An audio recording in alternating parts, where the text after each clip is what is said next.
What's going on, guys? he's he's back.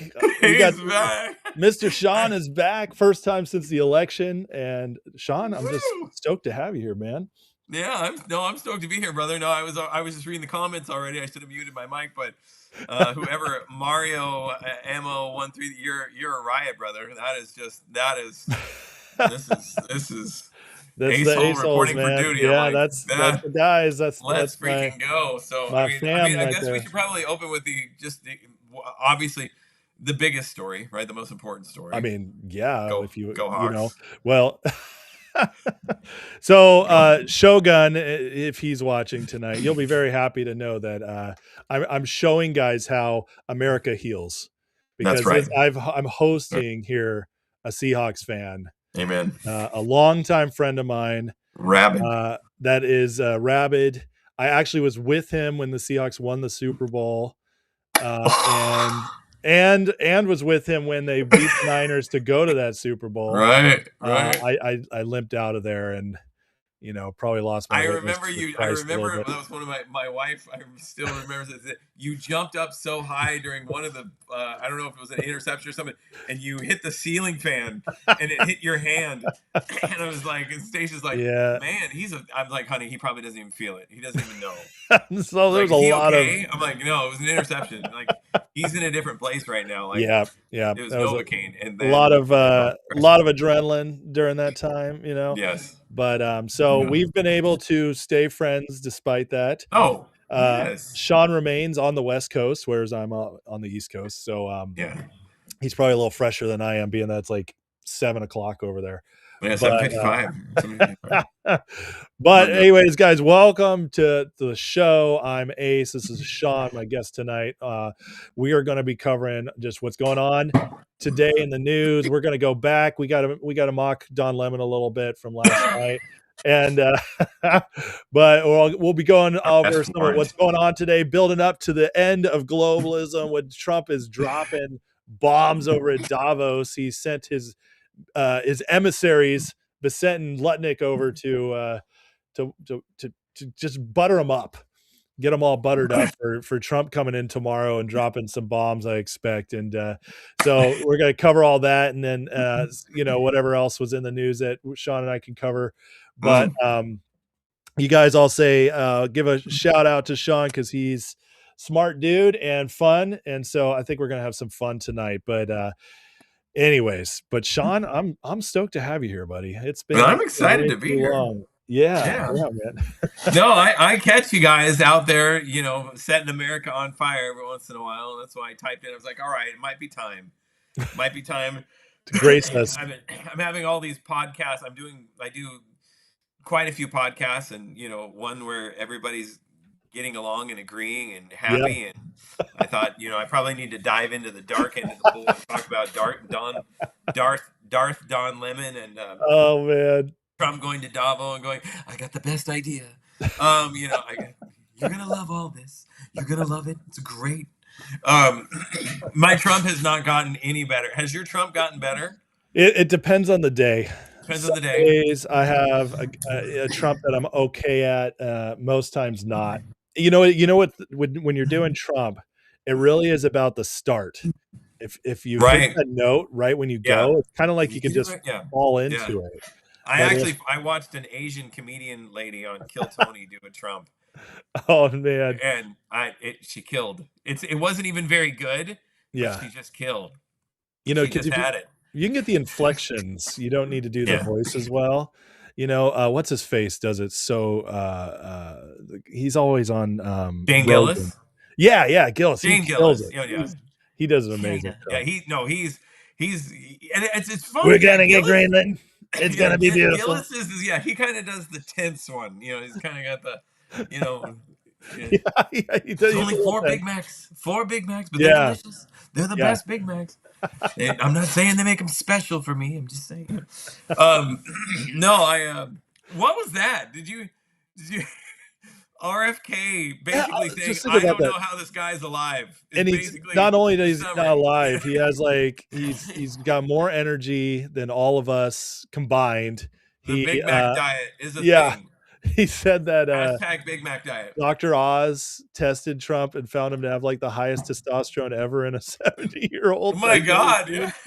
I just thought, how is it to have your Secretary of Health out there going, yeah, I don't know. Yeah. Yeah, he I don't does know. everything wrong and it's just Yeah. working. I don't understand it. He doesn't He's just, exercise. yeah. He I know Trump has some of the weirdest beliefs, but he really believes in the power of positivity and that works for him pretty good. Yeah. It's a No, huge it's so testament to good. that. So good. So, I mean, are we were kind of talking before the show a little bit. So you really have a feeling. I said I think that's what you Mhm. love about Trump is he's kind Yeah. of the one that just pulls the pin on all your Yes. grenades. Yep. You really feel like Davos is going to be kind of everybody, sit down and shut up. I'm Oh, yeah. gonna talk. I mean, I think this is like show up and Yeah. basically behind the scenes, I think he's like he's recording their surrender. He's like having Yeah. them write down like, this is how we're going to pay tribute to you. You know, Yeah. like, so Yeah. in a way, because it's I mean, I don't know. Did you see any of what was going on with Lutnick and Bessent today? No, no, not today. I was Yeah. kind of I my all my feeds were Church, Don Lemon, and Okay. that Well, kind of what I call is Megyn Kelly's fake outrage. I don't think Megyn Kelly is real anymore. I'm just saying that. I she think I mean, she I might think be a plastic this doll. is I think Megyn Kelly is all AI. I think she's I gone. But mean, yeah, I wouldn't be shocked, honestly, at this yeah, point. After what we just experienced with Candace Owens, nothing would yeah. shock me with Megan. But here, like, just to give you an example, here I'm gonna play a quick clip of Lutnick today, and this should give you an idea of what's coming with Trump tomorrow. So this guy's for everybody watching, it's Howard Lutnick today on the panel at Davos, the World Economic Forum, with leaders from all over the U.S. Well, I think you should start at a much higher level. Okay. We are in Davos at the World Economic Forum. And the Trump administration and myself, we are here to make a very clear point. Globalization has failed the West and the United States of America. It's a failed policy. It is what the WEF has stood for, which is export, offshore, far shore, find the cheapest labor in the world, and the world is a better place for it. The fact is, it has left America behind. It has left the American workers behind. And what we are here to say is that America First is a different model, one that we encourage other countries to consider, which is that our workers come first. We can have policies that impact our workers. Sovereignty is your borders. You're entitled to have borders. You shouldn't offshore your medicine. You shouldn't offshore your semiconductors. You shouldn't offshore your entire industrial base and have it be hollowed out beneath you. You should not be dependent for that which is fundamental to your sovereignty on any other nation. And if you're going to be dependent on someone, it darn well better be your best allies.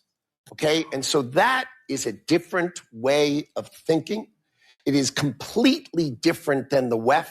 I viewed the WEF as not a flagpole in the middle, but in fact, they are the flag. Whichever way the wind blew, so it blew. You should have solar, you should have wind. Why are you going to do solar and wind? Why would Europe agree to be net zero in 2030 when they don't make a battery? They don't make a battery. So if they go 2030, they are deciding to be subservient. Look at the face right here. He's like, I cannot believe I'm hearing. I mean, How so you do Lutnick just that? went to them. How does he do that with a straight face? I mean, that is just like, I just want to Yeah. let you know it's over. Yeah. Globalism has failed. This Yeah. is what you guys stand for. This is what the WEF, the WEF stands for, and it doesn't work. It's trash, and you guys are failing. You're, You I mean, suck. he's like, Yeah. how stupid are you people? Right. And I'm like, this is incredible. No, I think I'm tracking this thing really quick. I know because I saw Mhm. some couple of people in the chat, It did look like Air Force One did have to turn around. Yeah, apparently electrical issues. Yeah, something about electrical issue, but he'll make it. He'll get there. Oh, he'll get there. Maybe, or he might just put a monitor in the seat and go, "It'd be better I just tell you this way." Yeah. How about I tell you from afar? They told me that if I went on Zoom, it'd be not as painful for y'all. Well, and if I can close on Greenland tonight, I'm gonna get $500,000 off. So, it's Iceland. No, Iceland. It's Greenland. Yeah. Right, Greenland. Yeah. We're gonna get a really good deal on Greenland. It's gonna be huge. Yeah. It's gonna be the best golf course ever. Actually, that'd be really great. Get some, No, I it's just amazing the boldness, I think, right now that the administration is coming in with. And it's not like they're not coming in without facts. I mean, it's true. It's not. It's just not working. Well, not only is it true, it's like this is the first time anybody's actually said it, even though we all knew it. Yeah. They always played the game. And that's, I think, the most refreshing thing to me is like, we're not playing that game anymore. We just go over and act like everything's fine. They're doing great. We're going to work with them on everything. And we're finally got people, when you say I like the grenade, I wouldn't care. I wouldn't want the grenade unless I felt like it's the only way. It's like finally, right. Like we've just dug such a hole. Sake. Yeah, no, it's not shrapnel for shrapnel's sake, but it is finally because it's one of those things when you've been kind of the big kid on the block, you've been kind of the global police, so to speak. Yeah. You can get punched and you are actually chastised if you ever punch back. So we have not done as a country a lot of punching back, which at the same time too, we've been the country that has been the largest contributor and the last paid back. And that was all by design. Right. I think we were funding Trump them. Just said, and I think Trump has made a case that actually, listen, globally, a weak America is not good for you either. Yeah, 100%. As much as you think, the BRIC nations and all of these, you think we're going to try and construct some kind of a thing and leave one of the largest consumer countries of GDP, out of the conversation. And this is a good thing. And somehow we're going to humble them into submission or actually hurt their economy into submission. It doesn't work. A failing United States, that's not an arrogant statement. It is it's math. It's 2 + 2 is 4. A weakened American economy weakens the other economies of the world.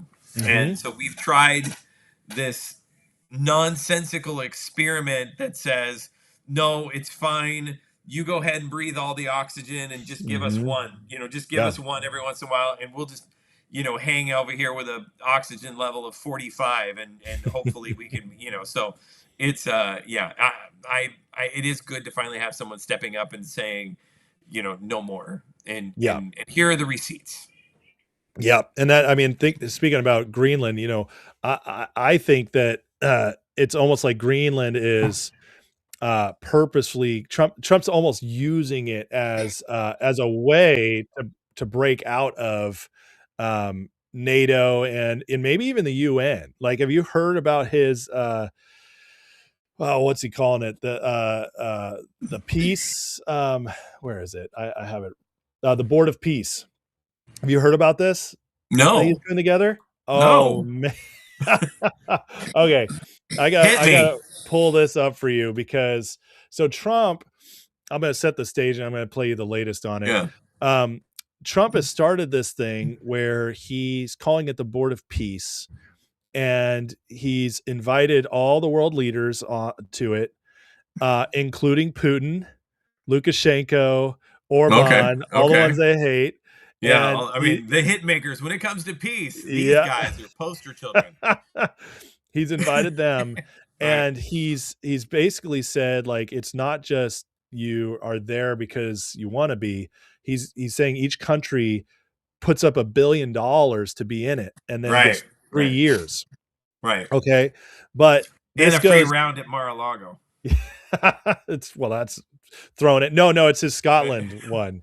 Oh, right. Yeah. Free round at the Scotland one. He won't let the pay for your beer. He doesn't want the Europeans to come over to Mar-a-Lago. He's like, you guys don't like cheeseburgers, but right. he,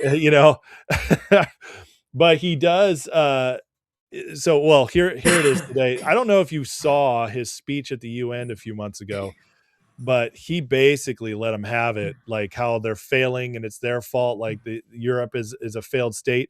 And so today he showed up. Carolyn Levitt had scheduled a press conference, and then Trump showed up instead. And it was just him today. And he just was going through all this stuff, calling out all the nonsense in Minnesota, and then he was taking questions. And it came up about the Board of Peace, and this is what he had to say. Please. Yeah, go ahead. Thank you so much, Mr. President. I have two questions for you. One, do you want your Board of Peace to replace the UN?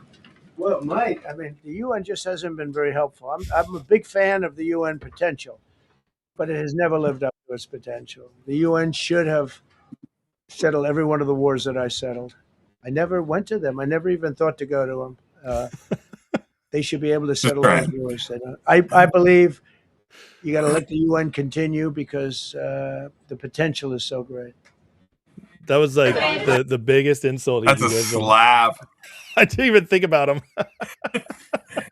They seem like a nice group of guys. Eventually, I don't know. We need somebody to clean up the trash, and someone's got to do the dishes afterwards. We should keep those folks together.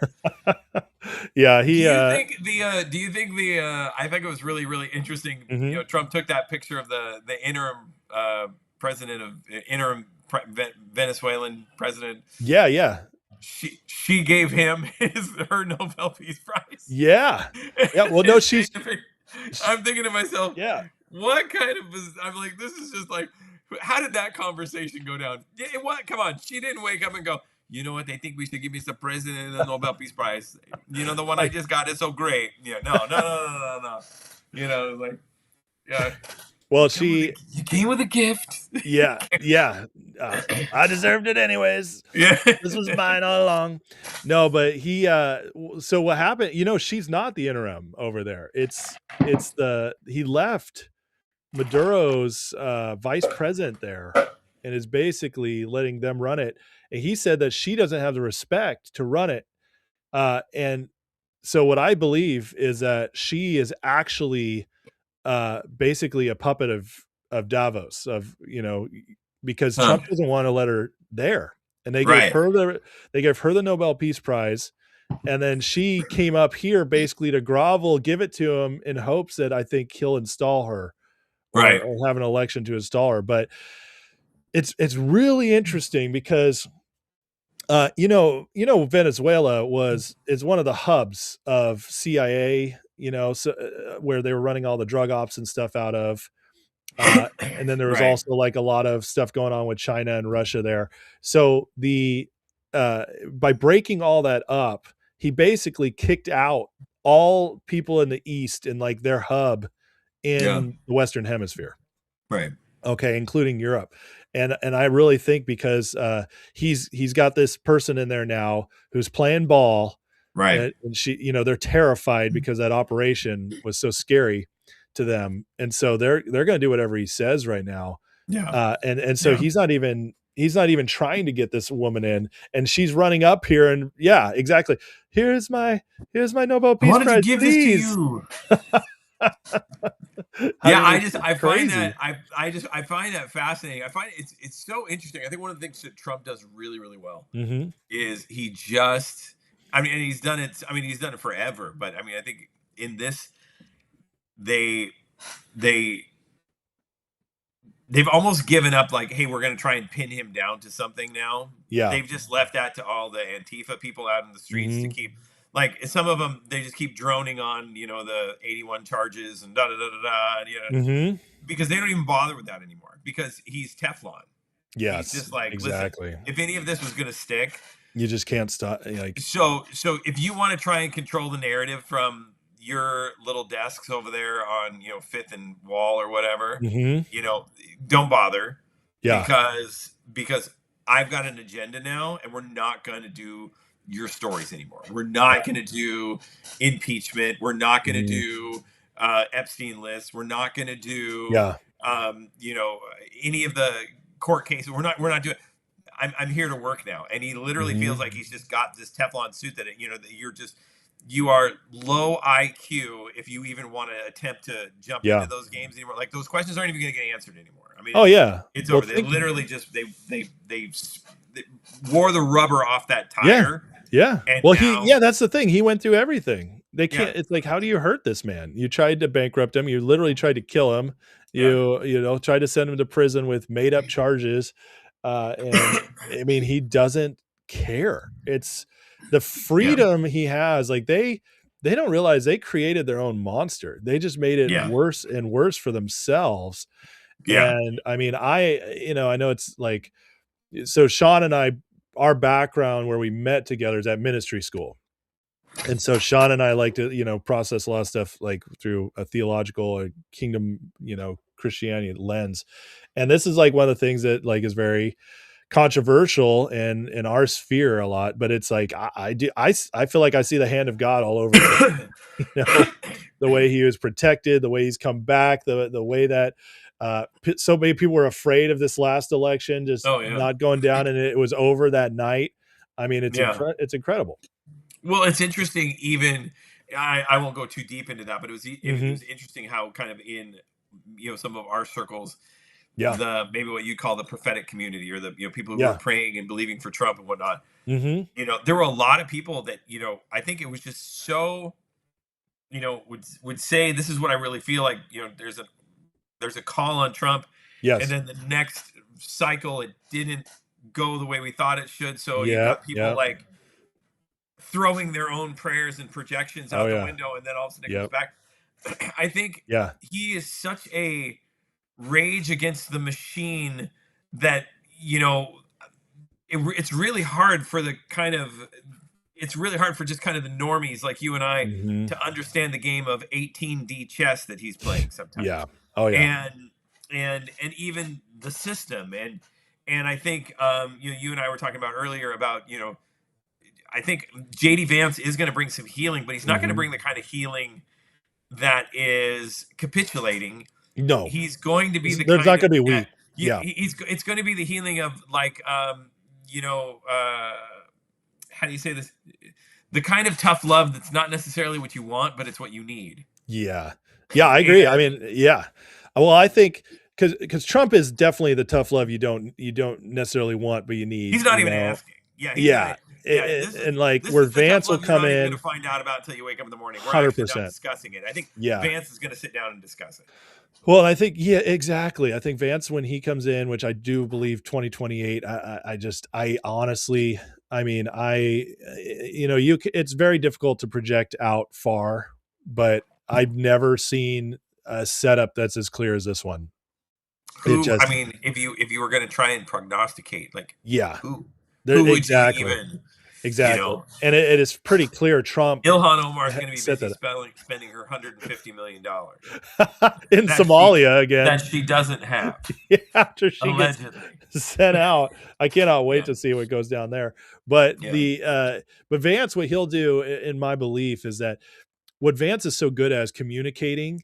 And what he'll do is he'll be able to bring the rhetoric down. Yeah. Because Trump is going to leave.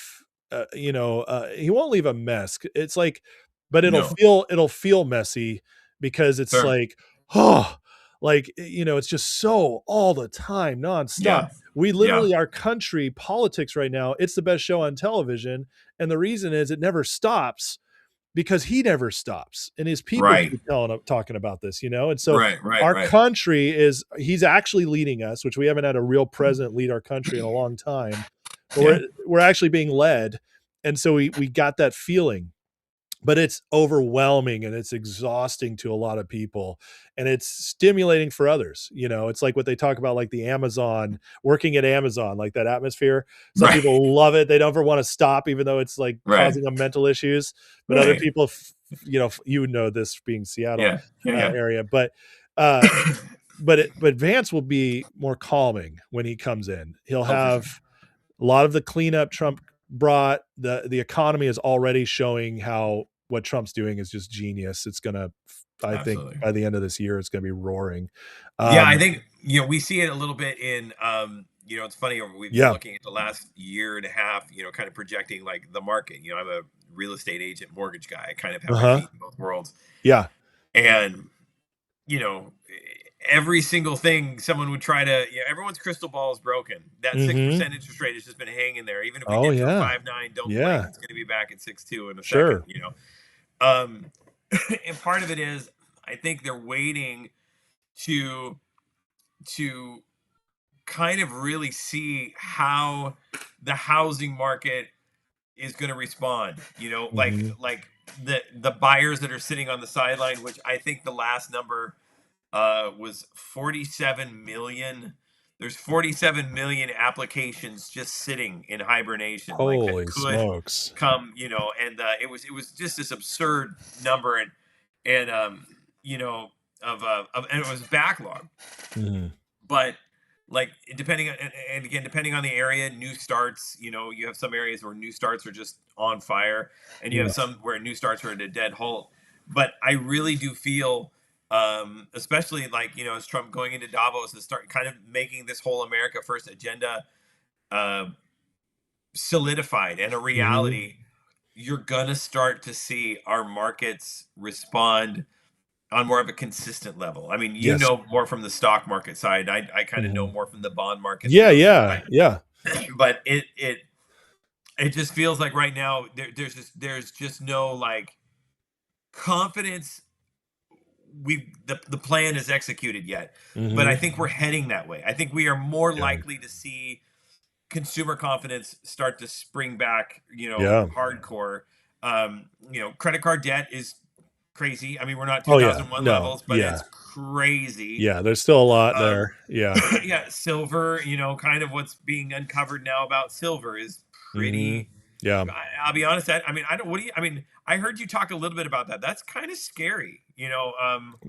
The silver stuff. Yeah, the silver stuff. That kind of that got my wheels turning a little bit. I thought, well, oh, man. I mean, I definitely, I mean, so you saw the stock market today, probably rough day. That's as the Japanese, the yield curve it's going way up in Japan. And now, so the media today, of course, they were like, Trump's rhetoric on Greenland is impacting markets. Right. But everybody with half a brain paying attention was like, dude, did you just see what happened in Japan? Like what's going on with their bonds are going crazy. And we have this massive yield like tied up with them, all this money. They call it the reverse carry trade. And if that gets unwound, because it was cheaper to park our money over there because they had negative interest rates for so long, for 30 years, so a bunch of money was parked over there. And then, but as it gets more expensive, it's going to start coming back. And that they believe it's up to 27 trillion maybe that could be unwound. And so we're already just seeing what the little shocks are doing. Yeah. And then you have like silver, where silver, the last number I saw, and I can't verify this number, right? But I've been hearing about it long enough where I know it's at least in the ballpark. It's got to be true. The ballpark figure is true, but it was basically 4.4 billion short. Short contracts versus only like 980 million to actually trade or something like that. That's available. So they're so over leveraged on the short. So if there's a margin call on that, it's like silver could go crazy and it could just wipe. And I listen, the markets haven't been real in a long time. Right. Especially since 2008 when they, under Obama, and they passed the new regulations and everything. That was all designed to just keep paying off people at the top and helping them launder money. And so that's why our economy, as it's gone kind of stagnant or down, the stock market's been still spiking because it's not attached to anything real anymore. The only way I think that gets cleaned up is through a major correction. Yeah. And I think Trump knows that. And I think that's why he's been working so fast to solidify what is real, getting tax cuts, in deregulation. He's basically set this environment where Main Street can weather the storm of a market crash without it impacting the overall economy too badly. Right. and also to rebound really quickly. And in that, if it crashes, he can do a lot of cleanup, because Congress will panic. That'll give him a chance to get some more stuff passed through. And he'll also be able to bring some justice in areas that he might not be able to without it, or it'll be tougher. So you're kind of in you're in more of the bigger picture. There's a silver lining. There's probably going to be some pain. Yes, but a silver lining as well. Yeah, well, I don't think we're out of the pain yet, just because so much has to be fixed. Yeah. But I will tell you that I honestly expected there to be more pain so far, and I think I think behind the scenes, there's probably some masterful stuff going on that we don't even know about. I mean, there's been so little pushback that they've actually been able to do on his agenda. No, for sure. I think that's one of the things that I kind of gauge things in real time. What are, like, if you ask what the real estate market is, well, there was a shift that took place, coming up into the 3, 4, 5 months coming into winter, as agents would be, well, what do we price this house at? How do we kind of track the market so that we can find out what to put the house at? We used to do it with, and we'll go back to at someday, a CMA. You get this comparative market analysis. You're finding out what 5, 6 homes within a few miles. This is what they're worth. You find a number here. Yeah. I would tell agents, I would be consistent with agents and saying, listen, what homes sold for 3, 4, 5, 6 months ago means nothing to you right now. Yeah. Your primary number is pending. That's your number. You want to know what your home is going to sell for right now? You tell me what the house a mile away from you is pending at. Not what one sold for. And that would give us that would give you an accurate depiction of where the market was at. That was my one factor. And then the second one was mortgage applications. And mortgage applications are really the guide's way, because obviously mortgage applications does not mean mortgage submission and approval, because a lot of people apply, maybe still don't qualify, whatnot.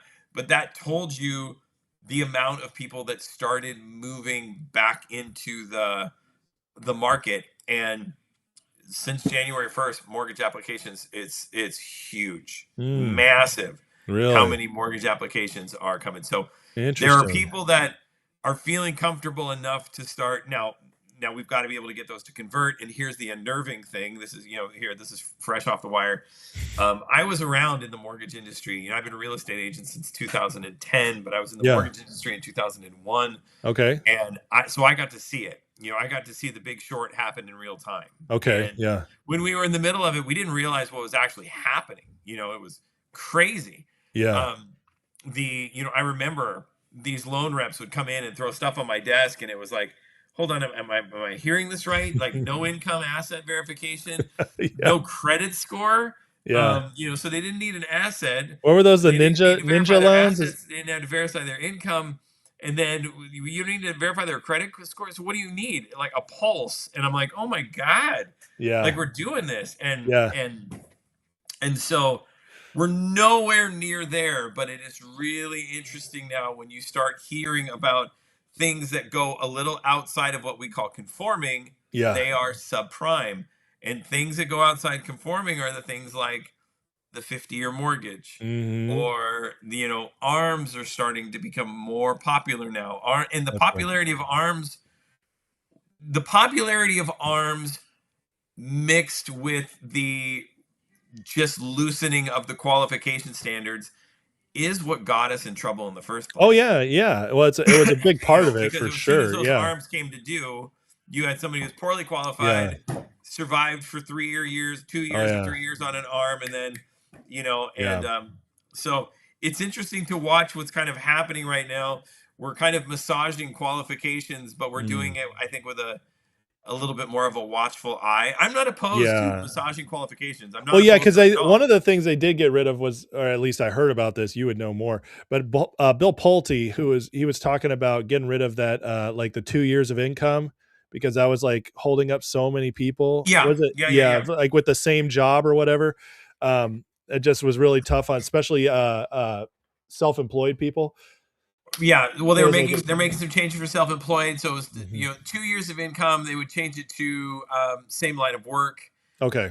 Or tentative, same line of work. But because plus too, our economy has changed. So I mean, there are people that, I mean, back then it was like, you've got a sales job or you've got a manufacturing job or you've got a.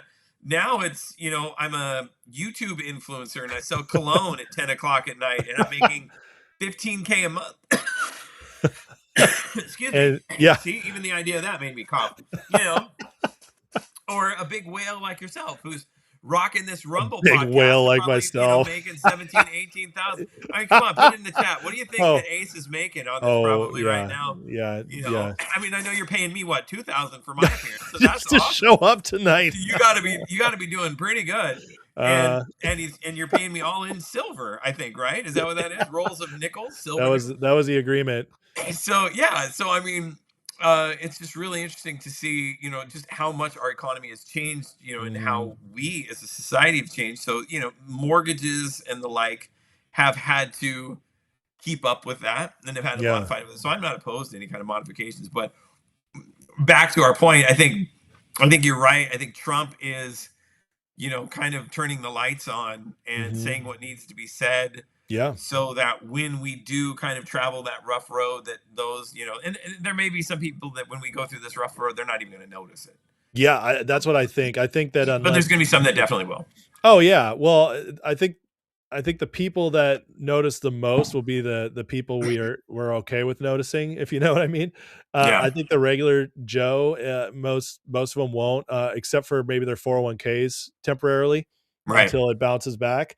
But but I do think that's one of the reasons Trump is kind of letting this because like if Trump went in and cleaned up the markets. Sorry about that. Apparently nickels are not made of silver. Thank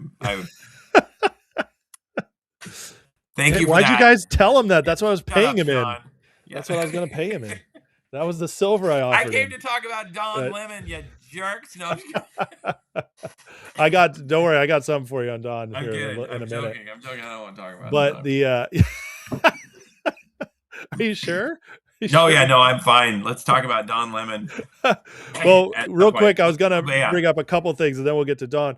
But I was going to say with the stock market, it's that he, if Trump cleaned up everything right now, without like it already going down, he would be it would impact the markets. It would cause them to go down 100%. And then if he did that, he'd get blamed by a lot of his base for the 401ks and stuff going down. Right. But if he waits and lets it just do its own thing, then when it goes down, he can clean up and also not get blamed for it. In fact, he can be the hero that actually does something about it. I did want to ask you about this regarding mortgages real quick because of just while we were on the subject. But for sure. You see this today. So Trump brought this up the other day, but today he actually signed the executive order getting Wall Street from competing with Main Street buyers. This is getting like BlackRock out. And stuff. So what do you think this could be impact wise? Well, I mean, here's the thing. You see a lot of the influencers out there going, this is a nothing burger because, it's, less than 5% and yada, yada, yada. I think they're full of crap. And this is why I think they're full of crap. Okay. I think it's just ignorance. I think they're ignorant. That's ignorant. Just because you have a social media account does not make you an expert at anything. Wait, what? Nobody told me that. So this is why, because that's when they say, well, it's a nothing burger because, it's less than 5%. It's ambiguity. That's not true because one, it's tactically where those 5% reside. Yeah. Okay. Yeah. So they're not buying rentals in rural Louisiana. Okay. They're buying them in populated areas. They're buying them in metropolitan areas. And they're not buying $1 million mansions. They're not buying $800,000 homes. They're not buying, they're buying the affordability in neighborhoods. They're buying neighborhoods where it's affordable. They're buying complexes where condos and splits. So when you take 5%, because one, there's so few of that already. Yeah. Yeah. Okay. Right. Mm-hmm. I mean, you're not going to That's find. a good point. I mean, It's a great point. Take here in Seattle. You're not going to find where I live in Maple Valley. There isn't a home. I mean, the home I live in is, the first home I bought in Maple Valley. I bought it and sold. I bought it for $425. The crash came. I ended up selling it for $300,000 cash to a buddy of mine. Okay, that house is $1.2 million now. Oh my gosh. Okay, the house I live in now, great little place. Yeah. But I mean, it's almost a $500,000 home. Wow. And it's 1,100 square feet. I mean, there's just wow. not, that's Washington for you folks. Yeah, it's not right. So the thing is so these affordable homes that are 300,000, 275, in an area like Seattle, those are really, really, really hard to find. Yeah, okay? wow. So they represent a very small percentage. So if you've got a company like the BlackRocks and the Ethels and all these other companies that are coming in that own these portfolios that own, it's just 5%. Well, that 5% is a big chunk of the affordable properties that there new it home is. buyers. I mean, basically the first-time home buyer market right now is just a disaster. Yes. Yeah.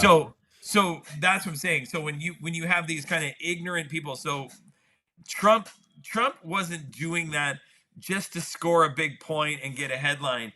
That was, I think, one of the most significant, major. I mean, there are entire developments. Yeah.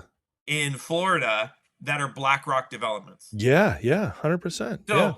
So you erase that kind of purchasing power from those investment firms. You're going to at least start. I don't know. I think what that does is it stops the bleeding. I think we need some major first-time homebuyer help. Sure. To fix and correct the problem. So I say, yay, Trump, amazing first step. Social media influencers, you're idiots. Well, I'll say this. The people who know obviously know this is bad for BlackRock because its stock tanked 9% the day he announced it. Yeah. So somebody knows. But it was a nothing burger. But it was just a nothing burger. Exactly. Well, those are the people who it's like anything Trump does is a nothing burger. It's like, oh, he brought peace. No, I heard somebody say he could cure cancer right in the middle of the White House, and somebody would blame him for doing it at the White House and not. Exactly. Well, he brought peace to, Israel and Gaza, and it's like, well, not a big deal. It's going to fall apart anyways. It's like they're, What do you think in your, pocket of thoughts and ideas, what do you think the Greenland thing is about? Well, I think there's a few things actually. I think it's, other than a great golf course. Well, so number one, it's, it's going to be boring to everybody, but I actually think number one is it's exactly what he says it's about. He wants to have that land so that America just has all of that to itself. And because Trump really is doing a Monroe Doctrine thing where we're going to make sure nobody else, enemies, Eastern powers, even if you're allies, none of you guys get any hold in the Western Hemisphere. That's number one. So we're securing everything. And then there's more to it. I think, Greenland's massive. So there's rare earth materials there. There might be oil. We don't know yet, but there might be. You never know. And so Trump is just trying to get his hands on everything that makes things better for us. But the other thing I think he's doing is, I do believe that this European Union and everything is, the more I've looked at it, I really believe in many ways they're our biggest enemy. They are. And it's like they're so close to us and we've treated them as allies for so long. And everything's been, la-di-da since World War II ended. But the truth is they're also, the globalism, doctrine they've brought in, our ties to them is also what's milked out the middle class. It's their ideas that have come, ruined us. I do believe their intelligence agencies and stuff, especially UK, are a lot of what you'd call deep state and have influence on us. You saw, Obama, Bush 1, Clinton, they all had great ties to the European Union. They loved whining and dining with those guys, gave them everything they wanted. They were just selling us out left and right. And so what I think Trump is doing is he's using Greenland as like one of the final straws that forces Europe to kind of show who they are, and also give us the excuse to start breaking up some of this connection that's unhealthy. Whether it's the UN, NATO. I mean, NATO hasn't been needed in 40 years, and yet we're still Totally. we're still funding. Basically, NATO is Europe's military. It's the EU's military, and yet we run it, we fund it. It's insane, and I think Trump's using it as an excuse to get out of that. And I think it's ultimately a play on American sovereignty. And so there's a lot going on there. But I mean, look, I wanted to show you. So Trump made this statement today. I was going to say really quick, somebody responded to our last, Donna, that's totally a great point. That is one of the great ideas. Because Trump is talking about allowing people to penalty-free use their 401ks for down payments. That will be massive.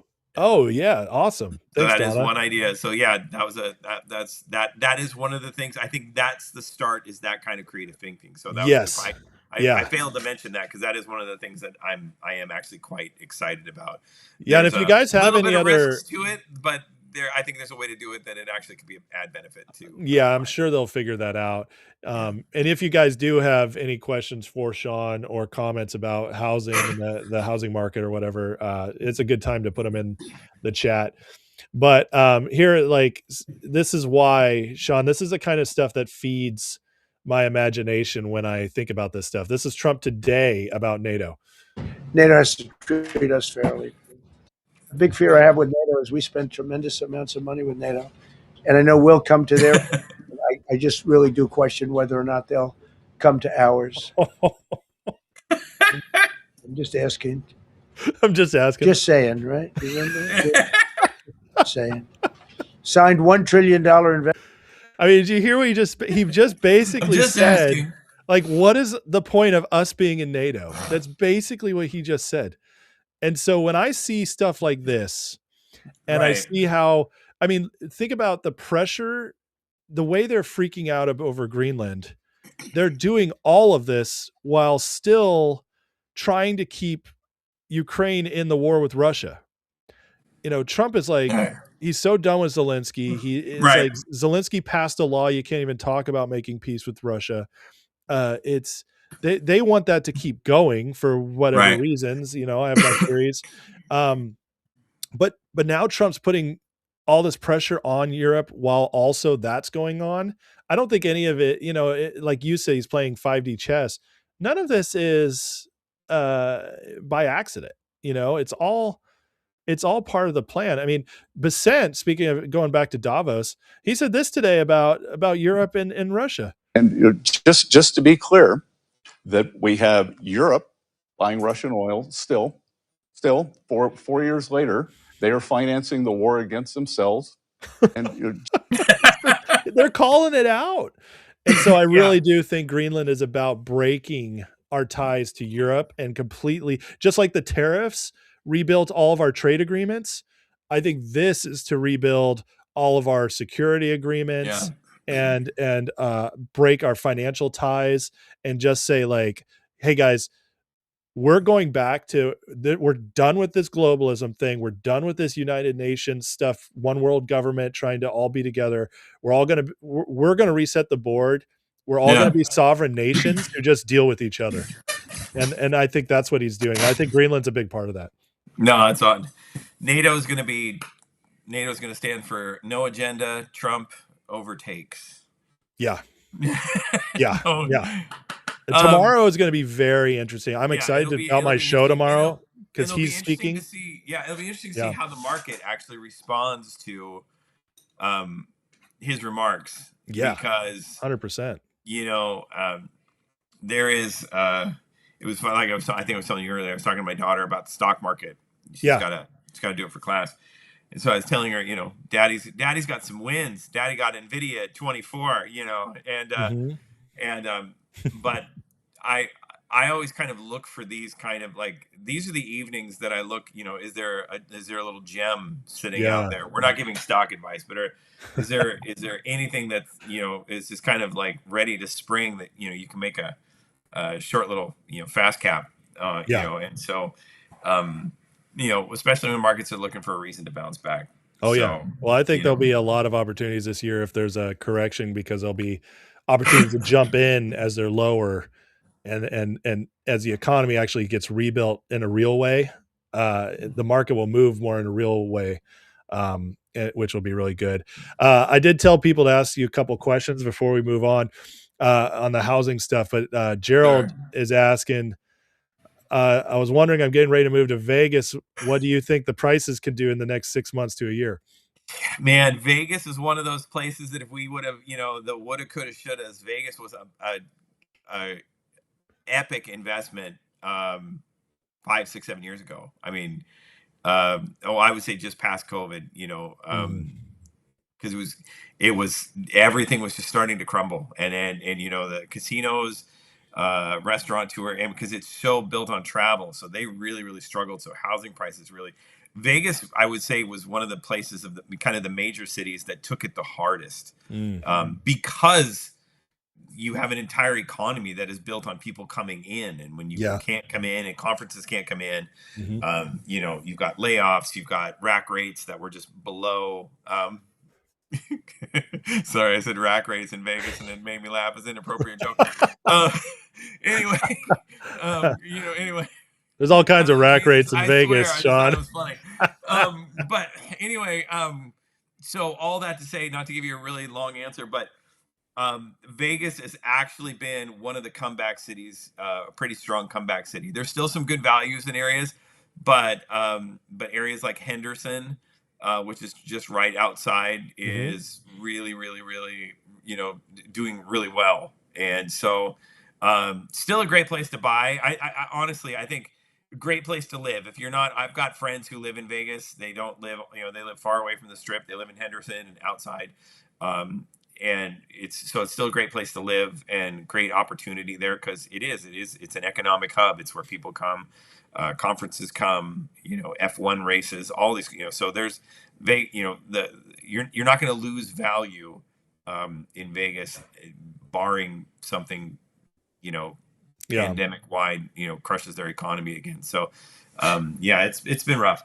Yeah, I think that the people, like, just talking about Vegas real quick, I mean, there's some good signs that a place like Vegas should hold up, no matter, like, today we just got the economic data on consumer spending, and it's actually up 5%, which is right? huge, absolutely huge. And then Trump, again, this is all today.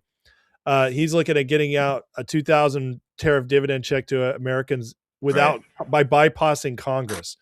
So he's saying, screw you guys. You guys don't want to play with me right now. You don't want to play ball. I'll just do it anyways. He's got all that tariff money. So, I mean, that's money that'll go to stuff like Vegas. Like, that's, if the people have money in their wallets, Vegas will be fine. The stock market doesn't dictate Vegas. No, absolutely not. No. And a lot of it is, I mean, it's vacation capital, the world, right?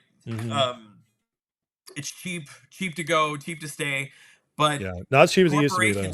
Corporations pour a lot of money into Vegas. There's 50 conferences going on at any given time, tons of restaurateurs, but I mean, here's one of the things, I mean, to that point, the consumer spending being up, I mean, that's the thing that's the part where I don't get as excited when I see that number. Credit card debt right now in the US is somewhere around 1.2 it's insane trillion, something like that. So it doesn't get me. Like, I know there's some people who are like, look at that, people still are spending money. I'm like, well, I mean, they are, but I mean, 1-2 trillion credit card debt is not great.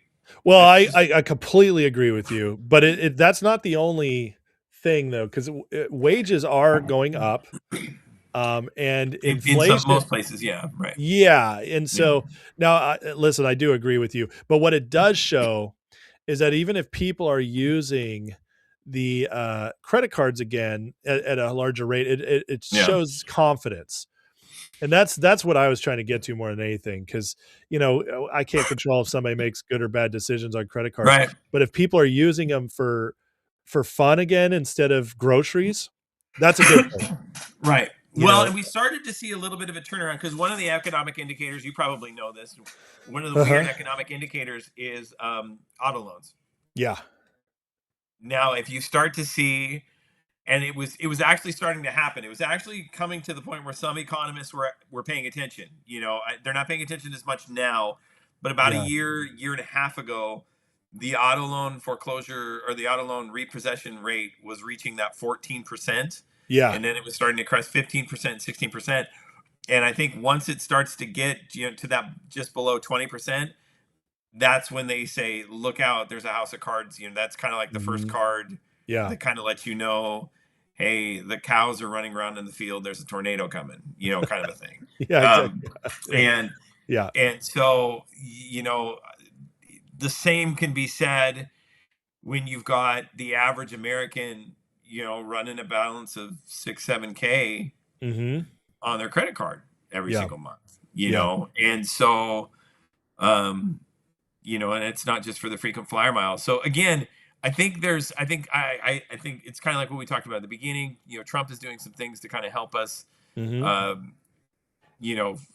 navigate this as painless. There's going to be some pain, but navigate it as painless as possible.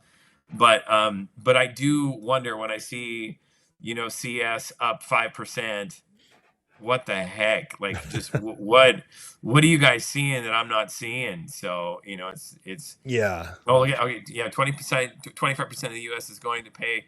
Yeah, no, absolutely, no. That's what we're saying is it's listen, that balance is not going down. It is just going to what is owed on interest. And Oh yeah. Well, if you're talking about government debt, absolutely.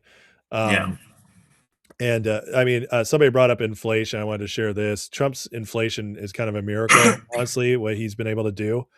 I mean, true inflation is down to 1.48%. So as of today, so the Fed will also be cutting rates soon, which will also stimulate the economy. Again, that'll help, Vegas. But, I think we're just heading to a place, even with the credit issues. I'm not saying those issues aren't issues long term, but for the now, in the foreseeable future, the economy is about to really turn around in major ways, and I think that's part of what I think people are starting to sense it a little bit. It's not all the way there yet, but spending habits show that. And then also, like, on the government debt side of things, I know a lot of people worry about that. I've actually become less and less worried about that as time goes on. And it's funny because the debt keeps going higher, but just paying attention to, like, the people in charge now, Bessent, who I think is a genius economically, he was asked about it one time and he was like, well, yeah, it's a big deal, but he's like, but we have more assets than that. And he was basically saying, like, oh, that's fair. We're good. Yeah, we have, and if you're a wealthy person and you have $5 billion and you have $4 billion in debt, you don't care. That's how they all fund their lives anyways. They're like, as long as my assets are bigger than my debt, we're good. And that's what Bessent was basically saying about our debt. Trump really doesn't seem worried about it. They seem like they're going to grow out of it. And I do wonder if we get some gold revaluing and stuff like that, if all of a sudden there's going to be like an economic miracle there. I don't know. I'm not one of those people who believes like one day there's going to be a big Trump's going to come out, on his cloud one day and just be like, everybody's debt free. I don't think that's going to happen. There's a lot of people who believe stuff like that. I don't. I don't think it's going to be that simple, but I do think by the way they're acting, I think they know something about the U.S. debt that others don't. And so I don't worry about that as much as others do. I think I probably worry about it a little bit more, just because, especially, living a crash was just crazy. Oh yeah. Yeah. I remember. I mean, I think we went to Bethel post crash, just a couple of years post crash, and that was probably the best place to be. It feels like Reading just gets untouched by everything. So, if you want to be, you can follow, if you go find me at Real Backpack Broker, you can follow me on all the socials at Real Backpack Broker, and I'm not afraid of giving out my opinion or advice when it comes to what I think this market's going to do. But I'm old now, or I guess that's what's happening. So what is it, at Real Backpack Broker? Yeah, at Real Backpack Broker. I'm gonna put it in the chat. Yeah. All one word. All one word. Yeah, and all the socials: YouTube, Instagram. Yeah. You know. So I just shared it so people can see. Yeah. And so you guys can hit Sean up. He's awesome. Sean, I did want to bring up going to your other specialty, not just Don Lemon, but where is it? Because I can tell you what the charges are going to be. Okay, yes. What? Yeah, go ahead. I mean, you can start. I had some I was going to bring up while. What do you got? Because once we go down that rabbit hole, that's probably that's when I. Hold that's on when I have to go sit with the what is it, William Augusto instrumental soaking, and just go sit there for a while and let it all come back down. Because I'm not going to make anybody suffer by playing this, but I did want to bring up how he lecturing the pastor on the First Amendment, and I oh God, no, that's no. Listen, okay, ooh, all right, rant mode engaged.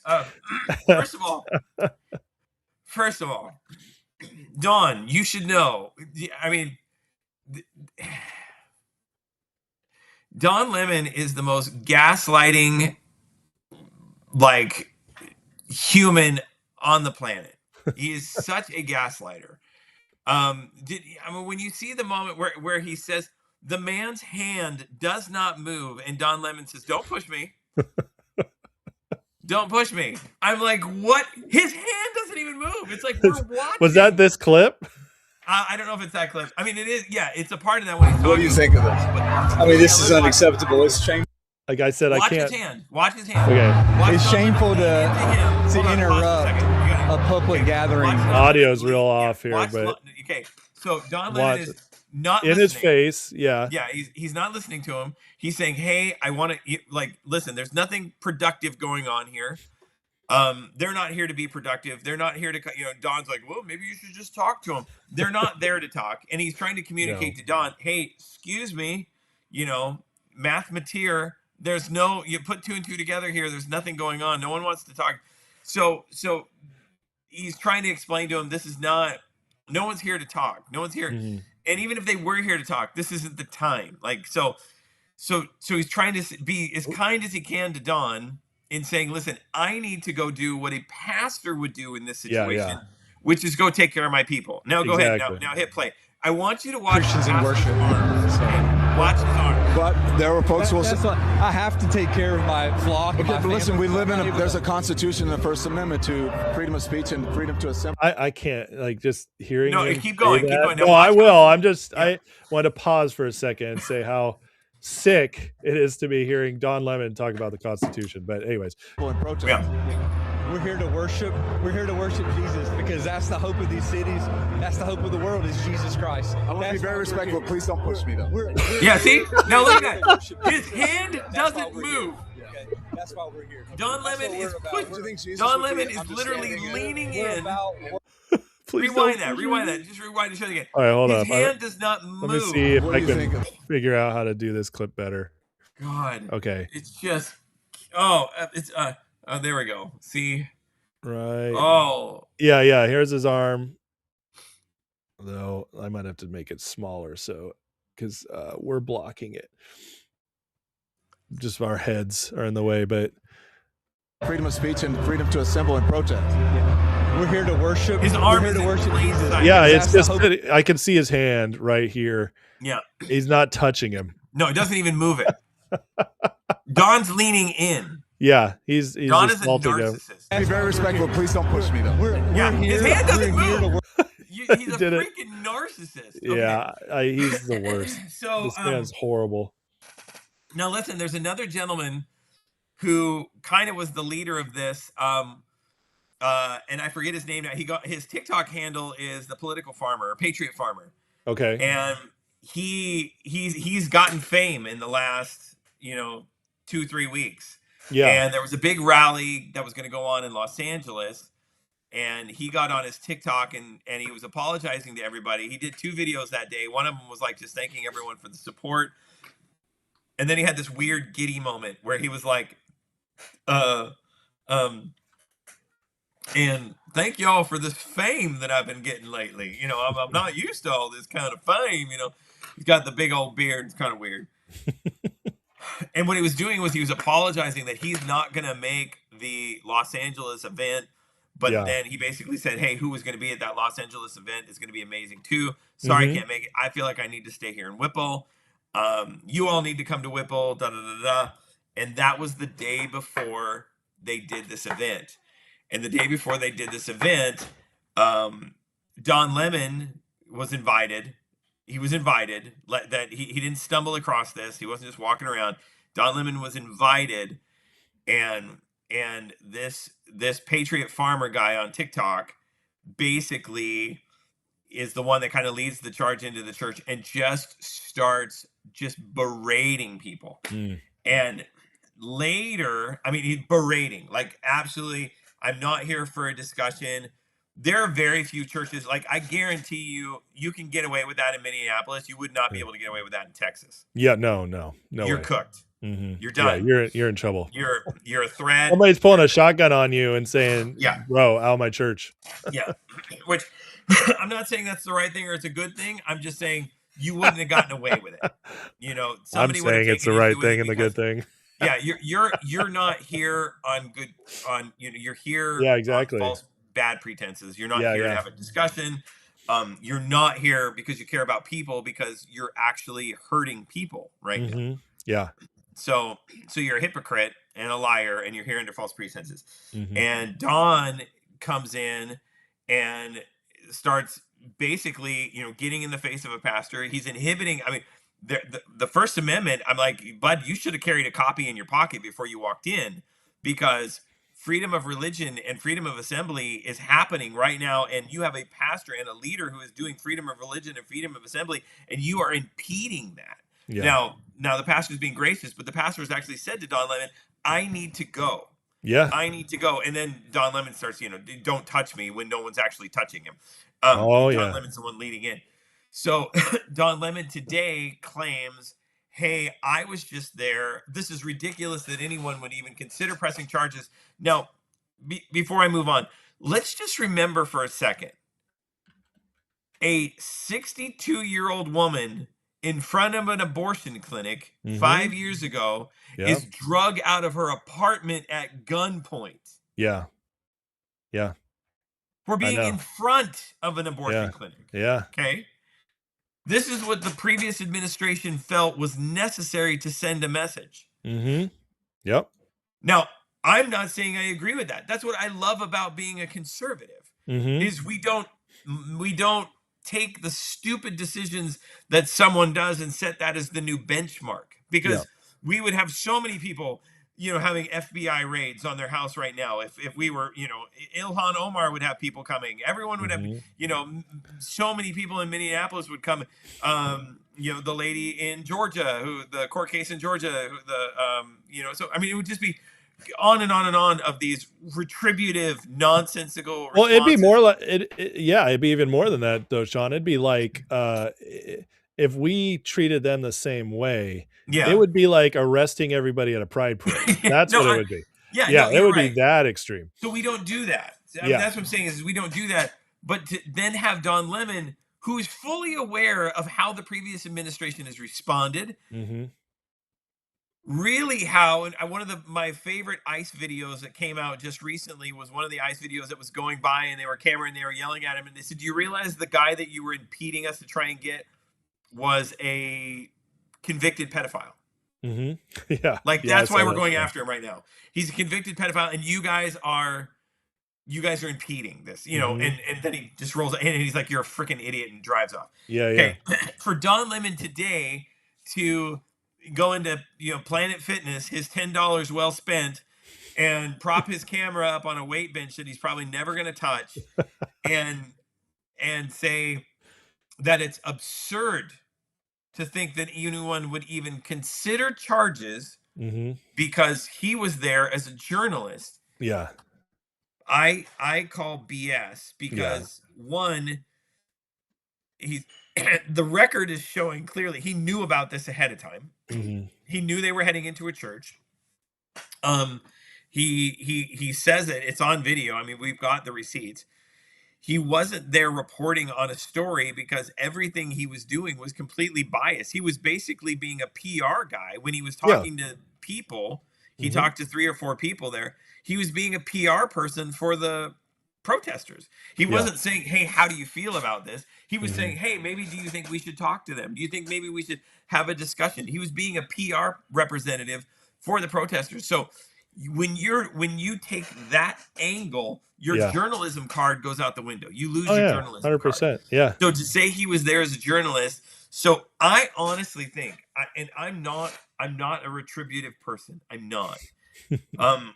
But the farmer guy, he did his the Patriot farmer today did his little speech as well. Say, "Go ahead, come for me, arrest me." I'm like, well, good, thank you. At least we're in agreement on something. But then he finishes it off with, "Go ahead, kill me, shoot me, because you can take out the revolutionary, but you can't take out the revolution." And I'm like, you can't take out the revolution. You're not dealing with revolution. You're dealing with delusion. Yeah. Well, you're and so and these people a lot of them are paid. I'm pro arresting Donald and the Patriot farmer. I think it's a great idea. I don't even think that's Absolutely should arrest him. retribution. I think there's, retribution and justice can look the same sometimes, but they're not. And I think it's justice to put an end to this nonsense. That you weren't here last night, but I did share this clip. I'm not going to play it, but this is what he was doing the very next day, talking about this church and everything. On What's Her Face's podcast, but calling them white supremacists. They're entitled to to think they can't be disturbed at church. So. Well, it was. Like did you see what's Lemon, funny? What he said in the parking lot? He says that this is a MAGA. What did he call it? MAGA. He used an interesting word, but basically he was saying that they're basically going to go in under the cloak of being white and conservative. Yeah. And MAGA checkered or something like that. It was a weird term. Yeah. Or MAGA. No, that's what it was. MAGA coded. He used the term. This particular group that he's with is MAGA coded primarily because they were white. Yeah. That's racist as heck, man. Yeah. Oh, it's insane. Racist as heck. Well, it says right here, religion only if you're a white male. It's like talking about Christianity, and it's insane. And what I want to see, and it's not retribution, it's justice. It's the double standard ending. And seeing the left who does these crazy things when they do them, not just go hunting them down just because they're on the left, but when they actually do the stuff that is just, I mean, it's illegal, it's anti-American, you go on down there, it's hurting people, it's breaking the law, it's impeding people from enforcing the law. That's justice to see these people locked up. It's justice to see this this shut down. And that's what the American people are actually screaming for. It's not revenge. Americans as a whole are not like vengeful people. We move on pretty quick. I've been in, this country my whole life. Everybody like, oh, I got along with Democrats growing up in California. It was like live and let live, whatever. We get mad at each other, we move on. But now it's like, no, they're going to encroach, and when by they I mean it's a very small percentage. It's maybe 5% of the population at most would get this crazy, but it's probably even smaller than that. Would actually push this stuff, but that percentage is a problem because they're completely they have an entire party celebrating them and protecting them and encouraging them. Yeah. And that's a problem because when those people are in power, did you see what Virginia just did on their very first day in power? Spamberger. I mean, this is you got to see this. I wasn't planning on talking about this today, but let's go there. Got to see what they did their very first day in. Let me see it. I'm gonna have to. I don't think I spelled her name right. But this is insane. Their very first day, I gotta find where she's signing it because it was a good story. But basically, they just passed something to like decriminalize all this crazy stuff. And is it? Yep, here it is. They just she just signed this today.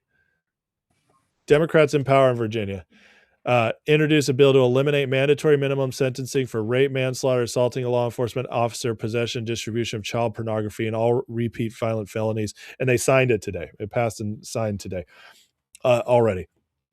This, like, they're not wasting time. They're just decriminalizing the craziest stuff. So, wow. I mean, wow, they're showing us who they are. You know, they, 100%. At the top. You know, like I said, you're in Washington. You know, lots of people. Yeah. I'm sure lefties, and they're not bad people. No, but at the top, yeah. at the top, it's completely taken over by horrible, horrible people, and they've diluted those underneath them that are voting for them into thinking like, right, oh, it's still acceptable. We just have some disagreements. Well, Meanwhile, they're literally trying to destroy our country. That's kind of the game, though. It feels like there is this agenda-driven force, right? This Soros-financed force, these, you know, the kind of the elite-driven force that does the bidding. Yep. Then there's the middle that is kind of like,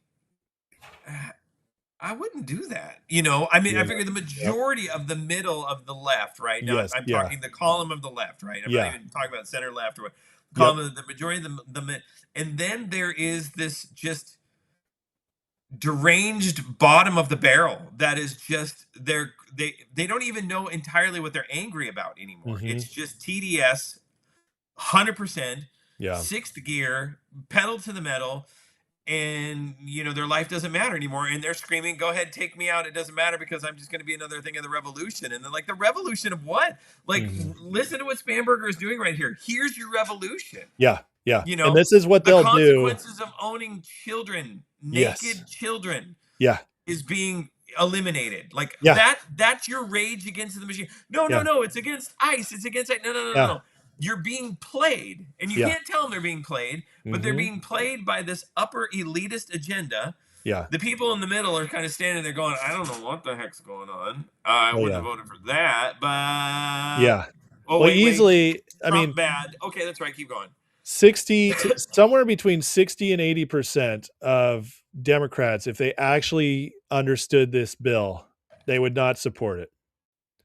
But you know, 100%. there's a crazy 20 to 40% who would. They'd find some justification for it because of their ideology. But the fact is, like, the people at the top all support this, like, to a T, except for like Fetterman. He's the only one with a sane, and he had to have a stroke to get sane. You know, like, and he got reattached.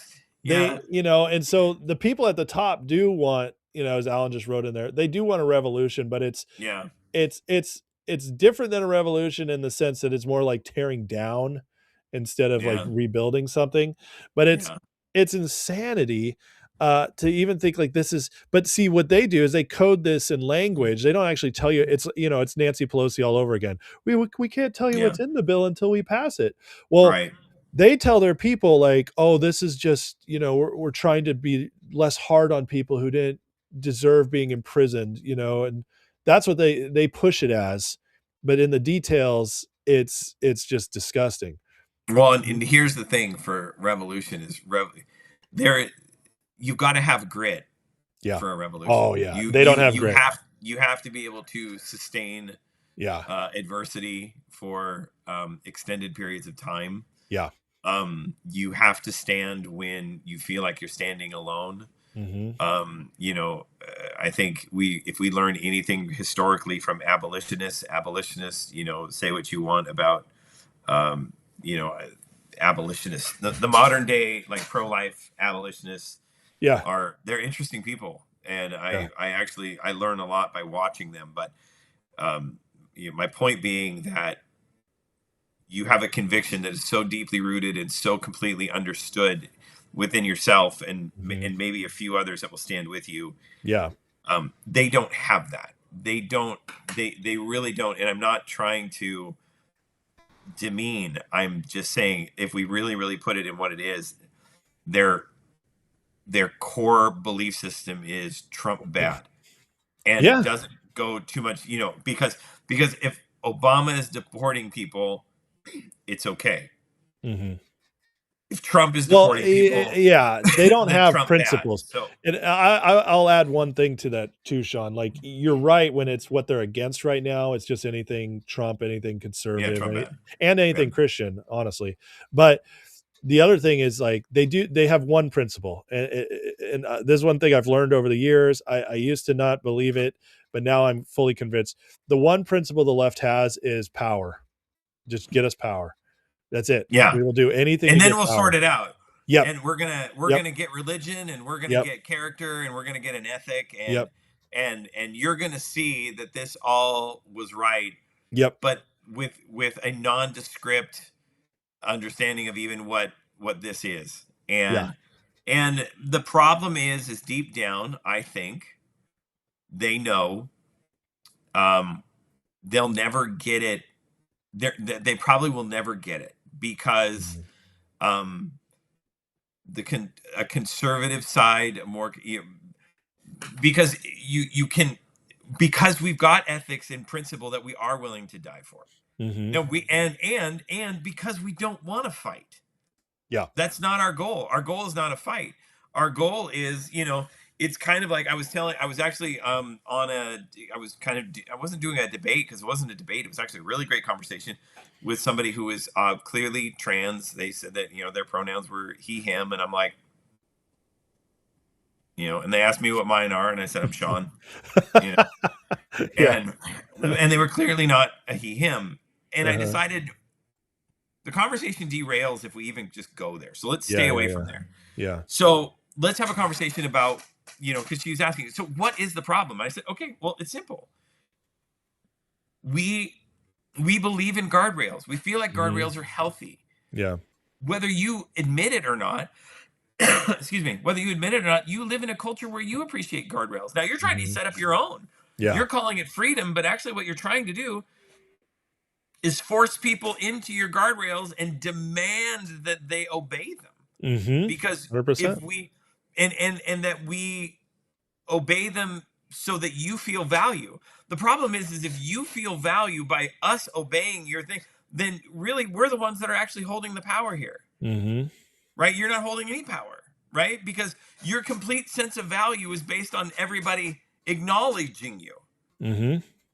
So Yeah. you really don't have anything. And so I was like, you have an entire agenda that, I said, you're talking to a community of people who want to put books in schools, or want to put certain kinds of teachings in schools, want to begin to have different designations and pronouns in schools. But this same culture or group of people are also really, really cool with pride parades where they're going naked and throwing dildos and all this kind of weird, crazy stuff. And so we have a hard time reconciling that you have the best interest for my conservative Christian Yeah. 14-year-old. Mhm. And we've got the receipts. And so that gives me pause of why I wouldn't trust what you think would be best for my little one. Yeah. And honestly, they didn't have an answer to that. They kind of was like, yeah, I guess that makes sense. And Because they never have to confront any of that. They don't. They're to even get to the point they're in, it's nonstop validation in going in that direction. yeah, never, it is. It's narcissistic. It's narcissistic. Wildly narcissistic. They never stop to think about consequences. They never stop to think critically about opposing viewpoints. They never stop to think about why when it makes sense. And that's all by design. It's all by design. The school system's designed to keep pushing that. It's designed, like the liberal bubbles are designed for it, because at the top, they know that if they can cause this chaos and they can cause society to degrade, family values to go away, and cause this chaos amongst all of us, they get to take over more power. And while we're all dealing with all this craziness and like trying to like get along while everything's falling apart around us, they can keep pocketing more money and power. And that's honestly, if you read the history of communist societies, it's a communist playbook. They immediately go in and they destroy the churches and the morality of the family, and they make it about the state. And that's what it is. It's so at the top, it is a communist revolution. They've been trying. Don Lemon is a communist. He's a hammer and sickle lemon. Yeah. That's my only for the good of Don Lemon's soul. Arrest Don Lemon.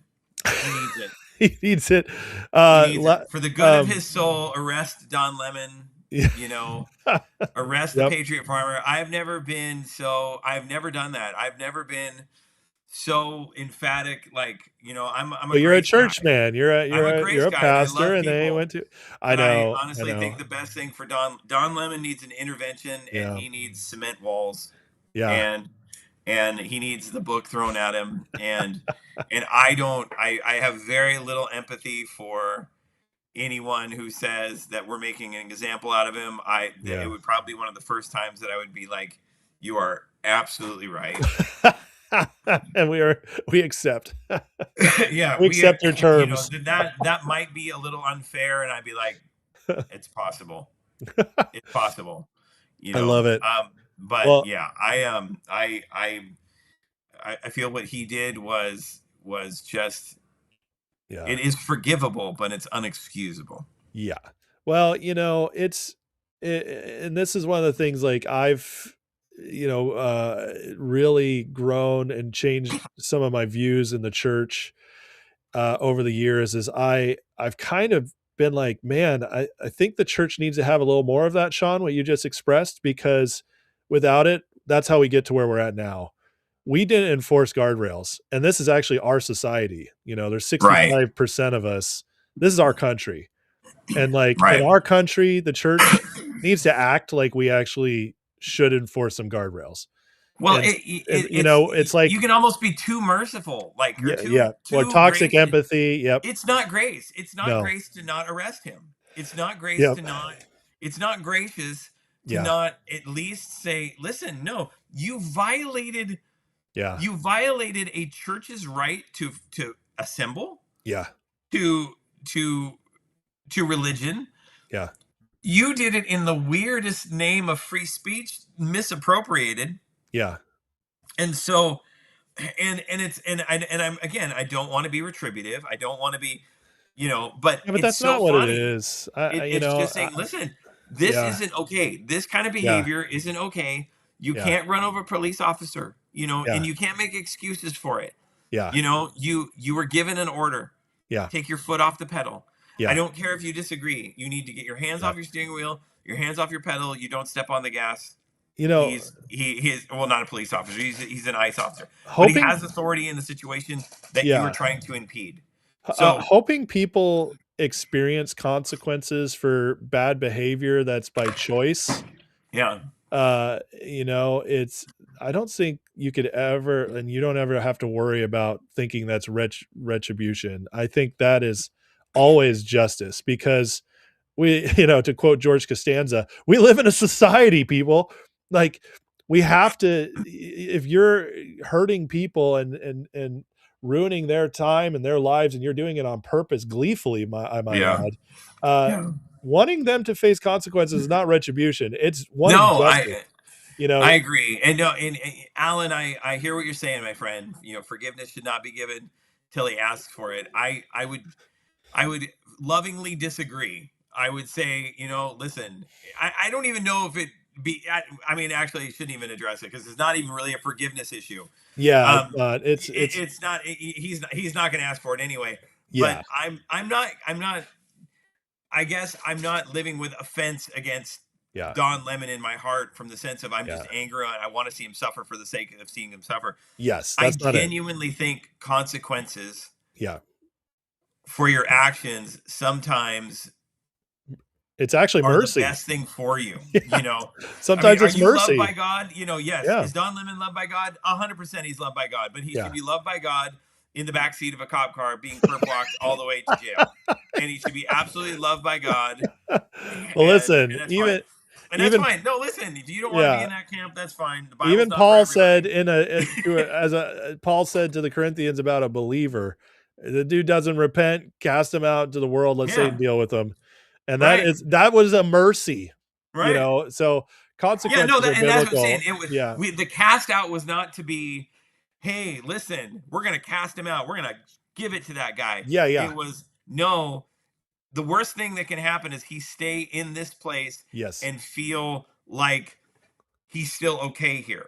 Yeah. He needs to recognize that there's consequences to what he's doing. 100%. And you know, it's one of those things where sometimes the consequences of that's the definition of agape.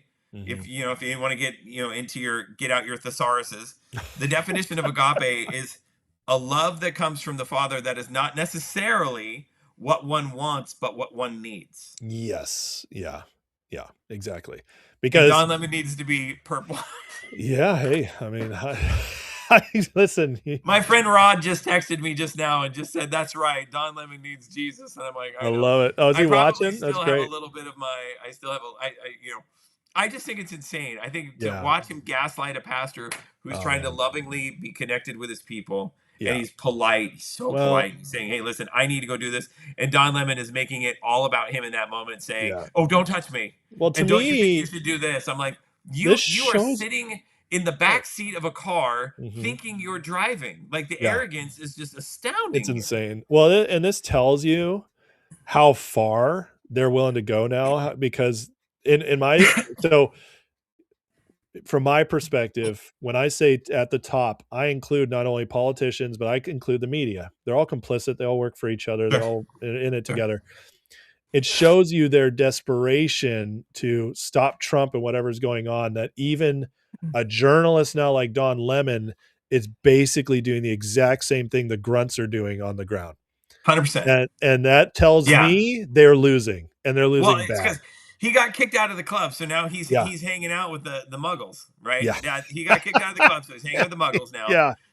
And he's got his little OM30 camera on a swivel, and some guy that he doesn't know his name that he paid $50 that he's like, watch out for the ice because you don't get liability insurance. But but I mean, here's the thing: they're still becoming the voice, to listen to what it would take for someone to even begin to validate, even like what we're reading here, what the Virginia House has begun to the amount of gaslighting that they would have to do to try and put a face on that. That the average level-headed person that is not elite or down with the muggles, the middle, and to kind of say, listen, I know you guys don't want to swallow this because, well, it's insane. But trust me, it's for the greater good.